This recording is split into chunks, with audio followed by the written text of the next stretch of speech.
Is your home secretly stressing you out? You know that feeling? The moment you walk in and your shoulders tighten just a little? You look around and you think, ugh, I need to sort this. I need to clean that. I need to fix this. You love your home, but sometimes it just doesn't feel easy to live in anymore. Today, we're getting real about that. Why our homes can start to feel like one more thing on the to do list, and how to flip that script. So your space actually gives back to you instead of draining you. By the end of this episode, I hope you'll have a handful of simple shifts, design ones, mindset, lifestyle, that'll help you fall back in love with your home again without a renovation, a new sofa, or a free weekend.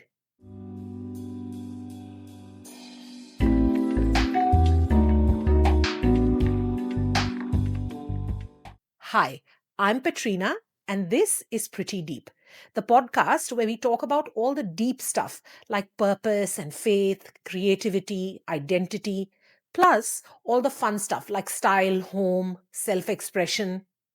I'm so glad you're here. Before we dive in, I want to dedicate this episode to my mama, homemaker extraordinaire. Even today, her home is our home, and she welcomes us with open arms and is always happy to host her vast brood. Not just us, but her siblings, my father's siblings, and all our cousins and their kids. All the big occasions, especially Christmas, are always at Mama's house. She's the queen of hosting and making people feel loved and welcome. She works herself to the bone every single time, making sure that everything is perfect for all of us. I'm so immensely proud of her. I love you, Ma. This one is for you. I look at my mum and I often think, how did she do it? Her home is always warm, always welcoming, even when it's full of people and noise and 100 moving parts. Meanwhile, for so many of us, home can feel like it's always one step behind. We love our families, we love our spaces, but it's hard to enjoy them when the laundry is multiplying. And that bench, it just never stays clean for more than 10 minutes. So here's the promise for today. By the time we're done, I hope you'll have small, realistic ways in which you can bring back the ease, the flow, and the beauty to your home so that it feels like you again. All right, let's get into it. You know, I've been chatting with so many women lately, friends, clients, listeners, and it's amazing how often the same story comes up. I hear it in every conversation. One woman said, our home is not that organized. I would be less stressed if it was. But it's such a big job. Another one said, organization is key, but it really doesn't help when people, kids, husband, don't put things back. It's constant upkeep. And my favorite, because this one is so true. It says, if one thing's on the bench, the whole house looks messy.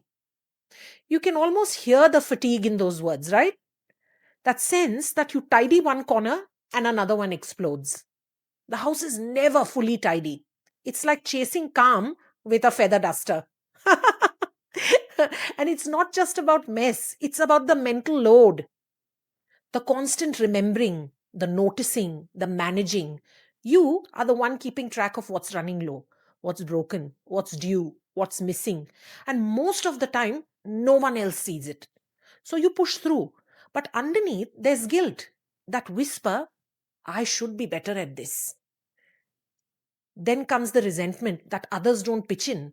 And the quiet shame that your home doesn't look like the ones on Pinterest. Here's the truth though, and I really want you to hear this. You're not lazy. You're tired. You're doing the best with what you have in the time that you have. What you really want is not perfection. It's just a bit of breathing space. It's teamwork. It's to walk through your front door and actually exhale. If you could whisper a little prayer about your home tonight, I think it would somewhat sound like this: Lord, I just want my home to feel peaceful again. Please help me create order where I can't, and help me find beauty with what's already there. And maybe this is where I remind both of us, your worth is not measured by the state of your home or how clean your bench top is. You're not failing because the cushions are crooked or there's a basket of laundry waiting to be folded. You are enough already, and your home can be enough too. So take a deep breath and really let your shoulders drop for a second. We're not fixing, we're reframing. Because what's ahead is not pressure, it's permission. In a moment, we'll start looking at the small shifts that make your home feel lighter and calmer and more like you again. But for now, just know this: you're not behind, you're building something beautiful right where you are. Let's talk about it. Everything that we just said, that invisible weight, that quiet pressure, I felt it too. This isn't theory for me, it's lived experience. There have been seasons where I've walked through the door, looked around, and felt instantly agitated. The mess wasn't just stuff, it was a mirror of my mental state. I'd think to myself, how did it get this bad? But really, it was not about the dishes or the pile of laundry. It was about being exhausted and stretched thin and trying to hold everything together. And if I'm being honest, there are days when I've come home after being out. Maybe I've just had a lovely catch up with my girlfriends or just a tiny break, and I walk into the kitchen and I find chaos. Someone's cooked and not cleaned up. There are crumbs on the bench, dishes in the sink, and suddenly I'm furious. Not just irritated, furious. If I'm really honest, the anger isn't about the crumbs. It's about that deep, weary feeling of great. Now I have to deal with this. It's almost like I'm being punished for stepping away, for daring to rest or have a little bit of fun. And here's the part that stings a little. Underneath the frustration is resentment. Because instead of walking into calm, I've walked straight into another job. And I know I'm not alone in that. It's not we don't love our families. We absolutely do. But sometimes the weight of running a home feels invisible till it's messy again. That moment when you walk in the door and the calm disappears, that's the emotional toll so many of us carry. Even as a designer and someone who lives for beauty and harmony, my home doesn't always feel restful. If anything, sometimes I feel like it's harder because my eyes are trained to see everything. When life gets chaotic, my surroundings echo it. And there have been times when my home didn't match the woman I was becoming. Those moments when you've grown and you've evolved, but your space still reflects a version of you that's long moved on. That disconnect, it quietly drains you. That's when I know that it's time to shift something. Not a big makeover, just a small act that realigns my space with who I am.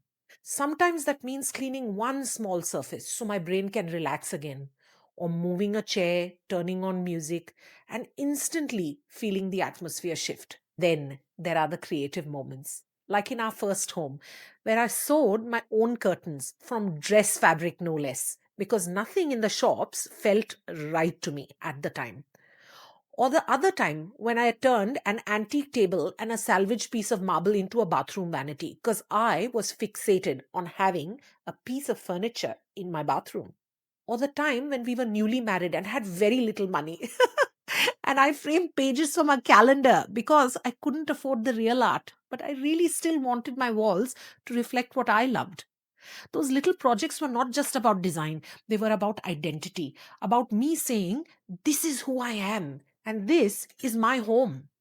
That's really what I've learned. Contentment rarely comes in a grand gesture. It sneaks in through small things: a tidy bench, a single act of beauty, a fresh idea that makes you smile again. These moments are sacred. They're quiet reminders that contentment starts inside and slowly spills outward. So if your home feels a little heavy right now, take heart. You don't have to overhaul it. Sometimes all it takes is one corner, one act of creativity, and suddenly you start to feel like you again.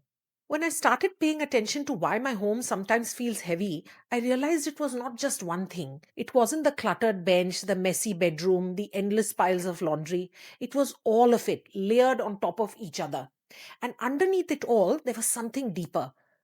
It was that quiet longing that we all have for our home to feel like ease again. So I started listening, really listening to what women around me were saying. And it turns out so many of us are carrying the same frustrations, the same invisible weight. Different families, different homes, same story. So here's where we pivot from empathy to action. Let's talk about these stories and the five big things that quietly steal our sense of calm at home. and how we can start getting it back, one small, beautiful, doable step at a time. Let's get practical. We've talked about the why. Now let's talk about the how, the real life habits and the mindset shifts that can bring ease back into our home. Here are the 5 sneaky things that quietly steal our calm and what we can do about each one. Number one, for almost everyone I spoke to, was clutter and visual overload. You know that feeling when you tidy one corner and another one explodes? Like playing whack a mole with laundry and paperwork. I've had days where I swear the house was spotless 10 minutes ago. And now, somehow, it staged a coup. But clutter isn't proof you're lazy, it's proof you're living. Life leaves traces. Traces like school bags, coffee cups, half folded towels. All normal. The fix? Start small.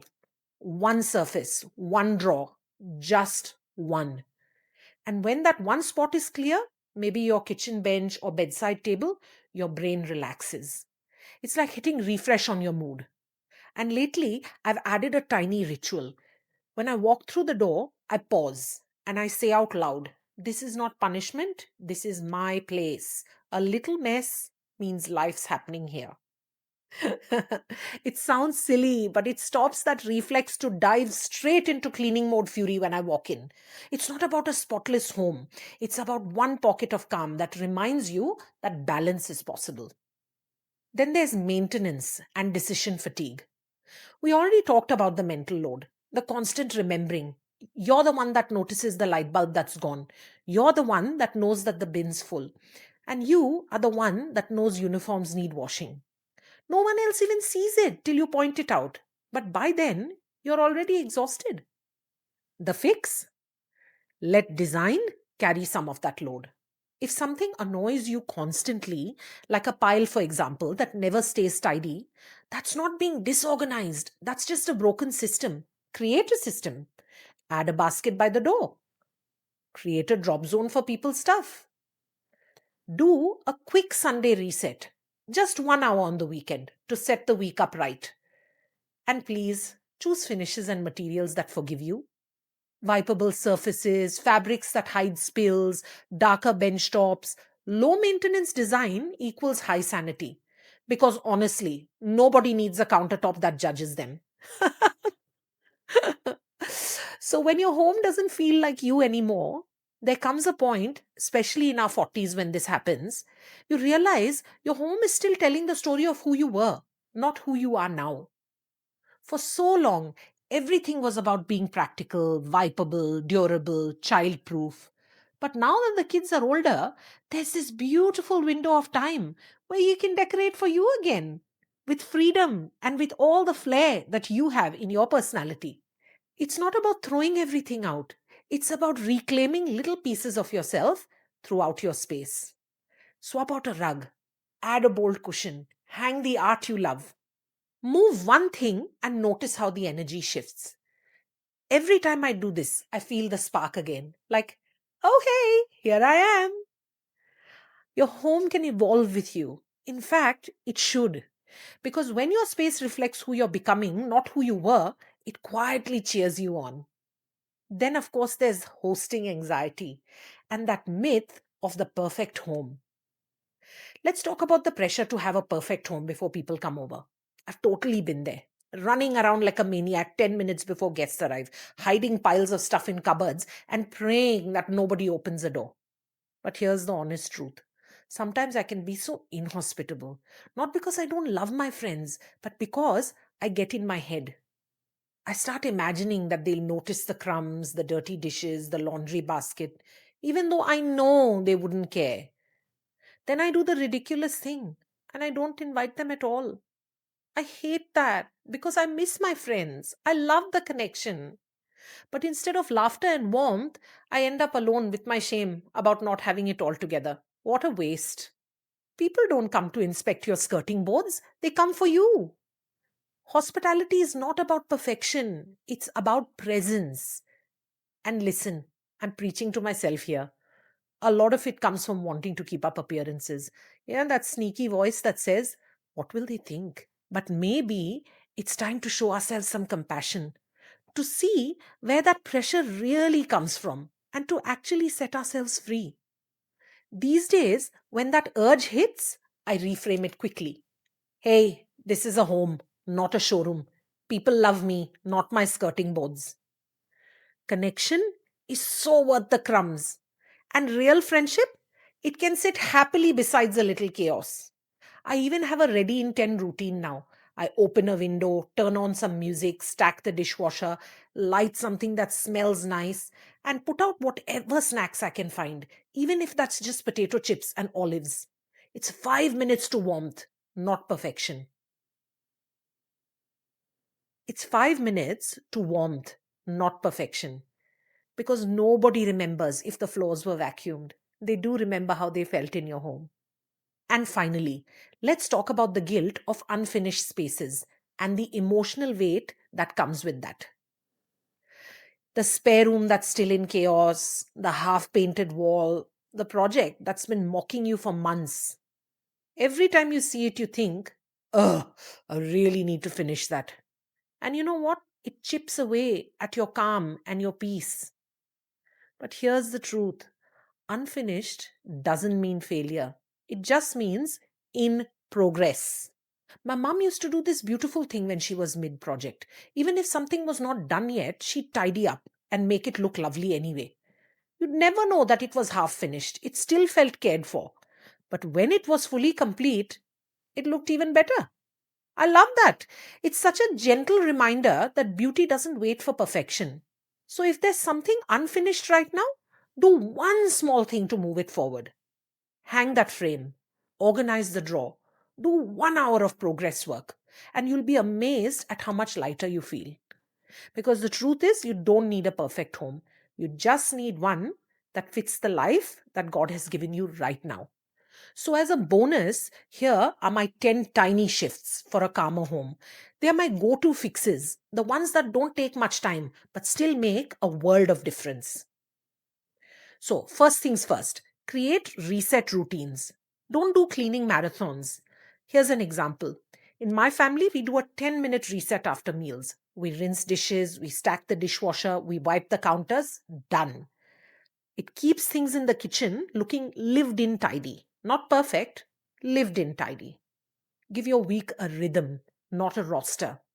For example, laundry Mondays or bathroom Tuesdays. Tiny little themes, less guilt.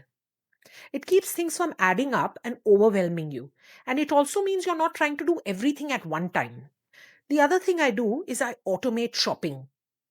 Recurring orders for basics means fewer supermarket dashes. I love the many apps there are for this.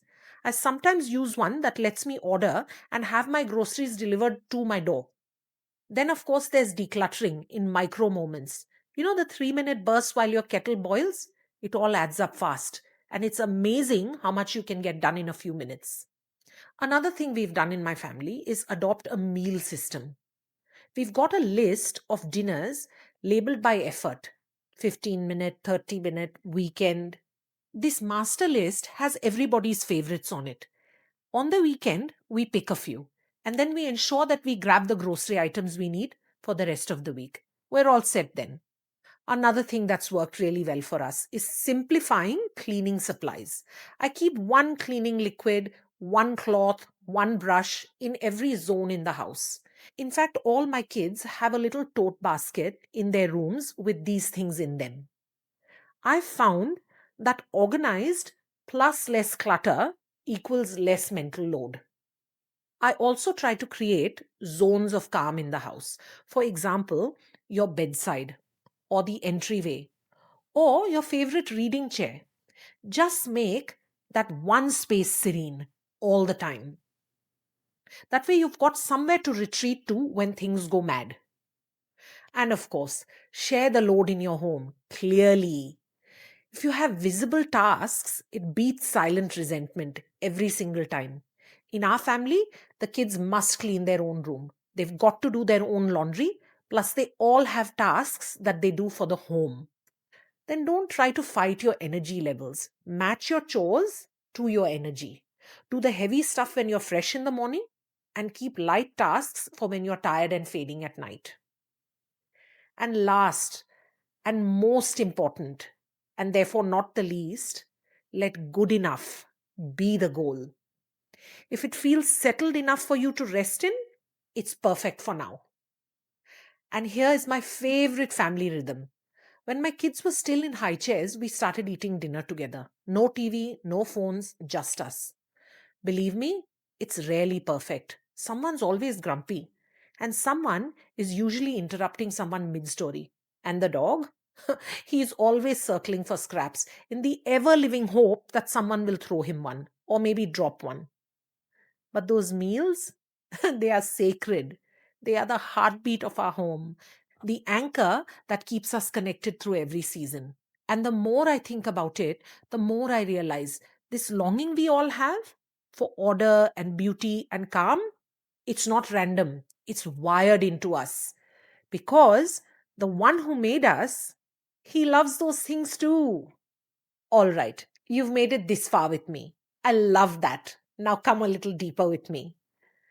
When I think about what home truly means, I'm reminded that God's nature is order and beauty and rest. From the very beginning, He created Eden, the first home. He created it as a place of perfect balance and belonging, a place where He dwelt with us. Imagine that. How lovely. Even though we don't live in Eden anymore, that same desire, the one to build something whole, something that's life giving, it still lives in us. Psalm 91 says, "He who dwells in the secret place of the Most High will abide under the shadow of the Almighty."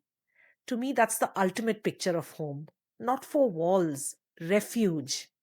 A space where His presence can dwell and restore everyone who walks through the door. Psalm 24, verses 3 and 4 say this: "By wisdom a house is built, and through understanding it is established. Through knowledge, its rooms are filled with rare and beautiful treasures." Isn't that lovely? It's not about designer furniture, it's about divine wisdom shaping everyday choices. When understanding and love form the foundation, the beauty shows up on its own. And then Romans 12, verse 13 says, "Practice hospitality." Not a polite suggestion, it's an invitation to embody God's love. It means that every time we open our doors, even when life's messy, we're living God's kindness out in real time. We're saying, "Come in, you're safe here." When our homes reflect God's character, not in perfection, but in presence, they become sanctuaries. They become little outposts of grace in a noisy world. Places where people's hearts can rest and laughter can heal them. My mum always did this thing whenever we came home from traveling. She'd make a simple but hot meal and we'd sit and eat together. It didn't matter how late we arrived or how tired she was, she'd always put something on the table. And it wasn't about the food, it was her way of saying, "You're home now, you're safe, I love you." That's what I think God's love feels like, a quiet welcome that whispers, "Rest now, you're home." So if your home feels far from perfect right now, maybe that's okay. Because perfection was never the goal, His presence was. And your home, just as it is, can still carry His peace. Your home is holy ground. It's just wearing everyday clothes. And maybe that's exactly how God intended it to be. So we're agreed. You don't need a bigger house or a trendier sofa. You just need a home that fits you and fits the life that God has given you right now. A home that lets you breathe and rest and welcome love in. Because calm doesn't start in spotless rooms. It starts in surrendered hearts and then spills outward into candlelight conversations, corners we choose to care for. So here's your challenge for the week. Pick one small space, your kitchen bench, your bedside table, your favorite chair, and restore a bit of calm there. Clear the clutter. Breathe. Whisper a simple prayer. "Lord, please make this space a reminder that peace begins with small things." That's all it takes. One small act of care, one moment of beauty that quietly says, "This home and this heart still matter." And remember, we've said this over and over again, It's not about perfection, it's about presence and grace and showing up with love right where you are, with what you have right now. Next week, we're shifting gears. We're going from house to heart. We're talking about marriage in the middle years. And let's be honest, this season can be a bit of a perfect storm. Between changing hormones and sleep that's not what it used to be, and having hot flushes, mood swings, and a new level of I have no tolerance for nonsense, it can feel like you're navigating your relationship on shifting ground. This is the age where a lot of women stop people pleasing and actually start speaking their truth. And while that's empowering, it can also shake the foundations a little. It's no wonder that statistics show that divorce peaks right here. We're not the same women we were 20 years ago. But that doesn't have to be a crisis, it can be a reset. We'll talk about how connection and intimacy can be rekindled, not through grand gestures, but through small, intentional shifts that bring fresh warmth and laughter and grace back into our partnerships. It's going to be an honest, hope filled conversation. And I hope that you'll walk away seeing your relationship with fresh eyes and with a whole lot of compassion for yourself and your partner. Until then, light that pretty smelling candle, tidy that one corner, and let peace meet you right where you are. You've got this, my lovely girl. Lots and lots of love, and I'll see you next week.